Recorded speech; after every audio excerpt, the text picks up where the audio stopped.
Hello, welcome back to NBC Update channel. Today we will learn about the shocking revelations unfolding in Salem as Susan Banks returns with a creepy prophecy about her son EJ Dimerant. We cannot ignore the terrifying question. What exactly is EJ studying with the mad scientist Dr. Wilhelm Rolf? These disturbing developments have sent shockwaves through the Demera mansion, and the implications could change everything we thought we knew about EJ's true intentions. Susan Banks' ominous warning to her son. The eccentric and psychically gifted Susan Banks has made her dramatic return to the Demera mansion, and she's not arriving empty-handed. She's carrying warnings that will make your blood run cold. Susan, portrayed by the talented Stacey Hyduke, has never been one to mince words, especially when it comes to protecting her beloved son Elvis Jr., and this visit is no exception. She storms into the mansion with a mission to lecture EJ about the darkness she senses surrounding him, and her maternal instincts are screaming that something sinister is at play. The question haunting everyone's mind is whether Susan's prophecy relates to the lingering presence of Stefano Demera, the patriarch whose shadow still looms large over the Demera family even after his death. Susan has always possessed an uncanny ability to sense danger, and her track record of premonitions coming true makes this warning impossible to dismiss. What makes this situation even more disturbing is that Susan seems to have tapped into something truly dark. She senses that her son is involved in psychological experiments that cross ethical boundaries, and she's connecting the dots to the notorious Dr. Wilhelm Rolf. The Mad Doctor has a long history of conducting horrifying experiments in Salem, including resurrection protocols and mind control procedures that have devastated countless lives. Susan's psychic abilities have picked up on the fact that EJ is collaborating with Rolf on something unspeakable, and her maternal terror is palpable as she confronts him about these dangerous studies. The mansion itself seems to echo with warnings as Susan demands answers about what her son has gotten himself into, and whether the ghost of Stefano Demera is somehow influencing these dark decisions from beyond the grave. EJ's dangerous mistake with Johnny. Adding to the mounting tension, Days of Our Lives reveals that EJ has made a critical error by contacting his son Johnny, a conversation that should never have happened under the current circumstances. The communication between father and son has created complications that could unravel everything, especially considering the recent dramatic events surrounding Johnny's life. This ill-advised contact raises serious questions about EJ's judgment and whether his involvement with Dr. Rolf's experiments has begun to cloud his decision-making abilities. The timing couldn't be worse, as Johnny is navigating the challenging waters of new parenthood alongside his wife Chanel Dupree, and the last thing the young couple needs is EJ's interference. The relationship between EJ and Johnny has always been complex, marked by periods of intense conflict and fragile reconciliation. But this latest incident threatens to shatter whatever trust they've managed to rebuild. EJ's decision to reach out to Johnny, despite knowing he shouldn't have, suggests desperation, or perhaps something more sinister, the district attorney being influenced by the dark forces Susan has warned about. Or is he simply making poor choices as he becomes more entangled in Rolf's dangerous world? The fact that EJ recognizes his mistake, but made the call anyway, indicates that something is seriously wrong. And Susan's arrival at the mansion to confront him about this and other troubling behaviors couldn't have come at a more crucial moment. The Mad Doctor's Laboratory of Horrors. Perhaps the most terrifying revelation is the confirmation that EJ Demera has been actively studying psychological science and conducting secret experiments with the infamous Dr. Wilhelm Rolf. Rolf, portrayed by Richard Horton, has returned to Salem with his arsenal of unethical medical procedures. And he's set up a clandestine laboratory that's hidden from public view, but operating at full capacity. The lab horror that's unfolding behind the scenes involves disturbing shipments, questionable experiments, and activities that EJ is desperately trying to keep hidden from the rest of Salem.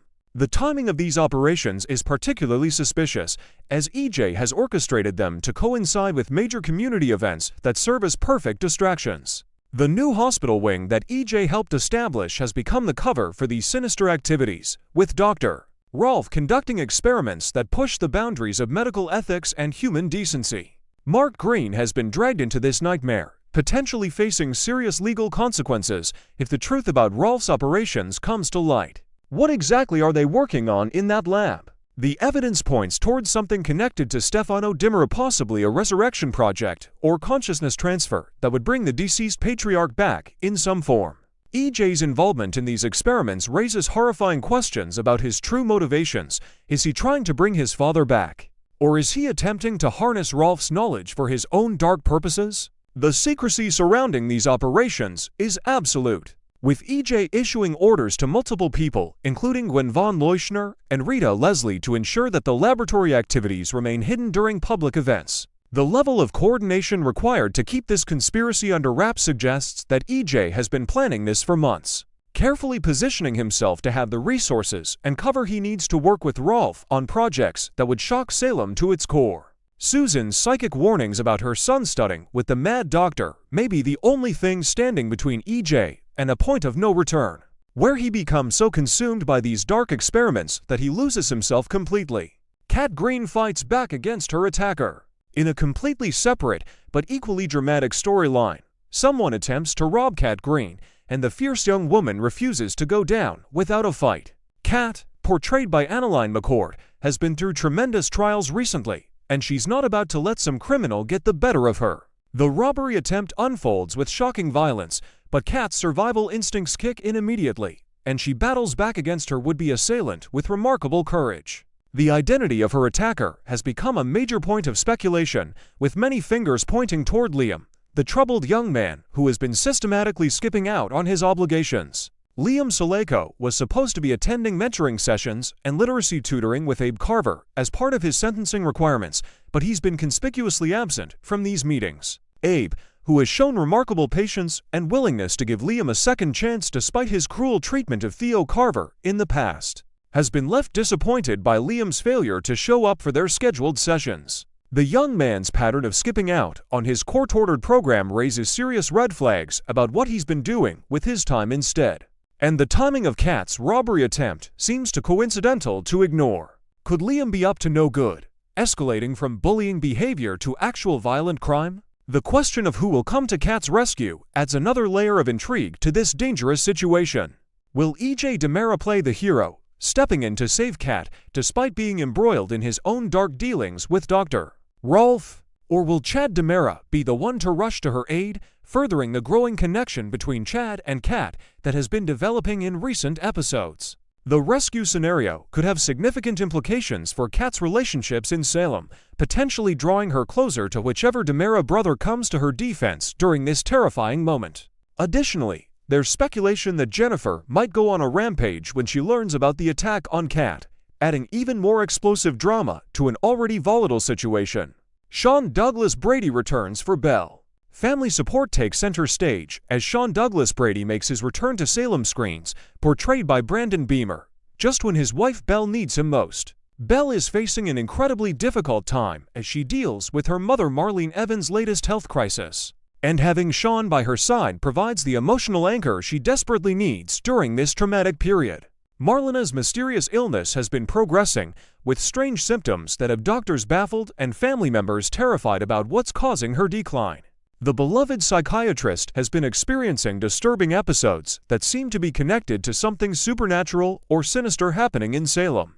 The timing of Sean's return couldn't be more crucial, as Belle struggles to maintain her composure while watching her mother suffer through this unexplained medical crisis. The Brady family is rallying around Marlene, but the uncertainty about her condition and prognosis is taking a severe emotional toll on everyone, especially Belle, who shares such a close bond with her mother. There are whispers that Marlena's illness might be connected to the dark activities happening in Dr. Rolf's secret laboratory, potentially making her an unintended victim of the experiments that EJ and Rolf are conducting.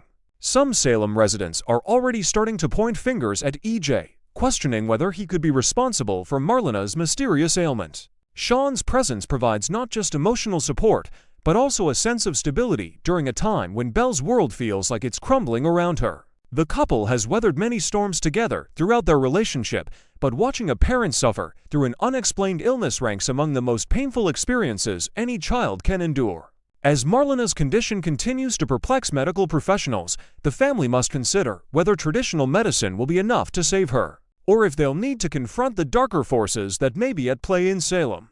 Johnny and Chanel navigate new parenthood. While chaos erupts throughout Salem, Johnny Demera and Chanel Dupree are attempting to adjust to the beautiful but challenging reality of being brand new parents. The couple has finally achieved their dream of parenthood through adoption, welcoming baby Trey into their lives after years of heartbreak and struggle. Their journey to this moment has been marked by devastating setbacks, including a painful miscarriage and medical advice that suggested Chanel's chances of carrying a pregnancy were extremely slim. The adoption of baby Trey, whose birth name was Tesoro, represents not just the fulfillment of their parental dreams, but also a testament to their enduring love and commitment to building a family together. However, Wednesday brings new challenges as Johnny and Chanel discover that expanding their family comes with complications they hadn't fully anticipated. The transition from being a carefree young couple to responsible parents happens overnight, and the learning curve is steep and unforgiving. Sleep deprivation, feeding schedules, diaper changes, and the constant worrying about whether they're doing everything right creates stress that tests even the strongest relationships. Johnny and Chanel are learning that love alone isn't enough. Parenting requires patience, sacrifice, and the ability to put someone else's needs ahead of your own desires every single hour of every single day. The emotional goodbye they shared with Leo and Javi, who had been caring for baby Tesoro before the adoption was finalized, added another layer of complexity to their new roles as parents. Both men had formed deep attachments to the infant during their caregiving period, and the handover was filled with tears, hugs, and promises that Leo and Javi would be welcome to visit baby Trey whenever they wished. As Wednesday's episode unfolds, Johnny and Chanel must confront specific obstacles that threaten to overwhelm them during these early days of parenthood, forcing them to lean on each other and their support system in ways they never have before. The couple's determination to be amazing parents is unwavering, but they're quickly discovering that determination doesn't automatically translate into knowing what to do when your newborn won't stop crying at 3 in the morning. The name change from Tesoro to Trey carries deep significance, as the baby is being named John III in honor of Johnny's late grandfather John Black, creating a beautiful legacy that connects past and future generations.